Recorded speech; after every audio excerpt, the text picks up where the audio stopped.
سے بڑا جواب خاموشی ہے اور سب سے بڑی طاقت صبر ہے۔ مشکل وقت میں خاموش رہنے کا مطلب یہ نہیں کہ آپ ہار گئے۔ کئی مرتبہ اللہ پاک نے قرآن پاک میں فرمایا، جیسا کہ ایک مرتبہ ان اللہ مع صابرین، بے شک اللہ صبر کرنے والوں کے ساتھ ہے۔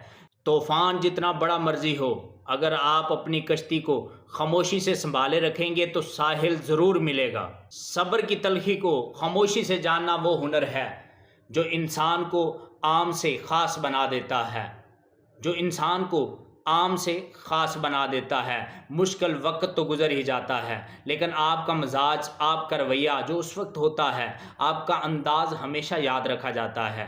اگر آپ خاموش ہیں، اپنے رب پر پورا بھروسہ ہے، تو یقین رکھیے آپ کی کامیابی کا شور کل پوری دنیا سنے گی۔ جس کے ہاتھ میں اختیار ہے لوگو، اسی کا نام تو پروردگار ہے لوگو۔ تمہارے صبر کی حد جہاں ختم ہوتی ہے، وہیں سے اس کی مدد اشکار ہے لوگو۔ جہاں سے تمہارے صبر کی حد ختم ہوتی ہے، وہیں سے اس کی مدد اشکار ہے لوگو۔ اگر میری یہ ویڈیو اچھی لگے تو چینل کو سبسکرائب، ویڈیو کو لائک، شیئر اور کمنٹ کرنا نہ بھولیں۔ بہت شکریہ۔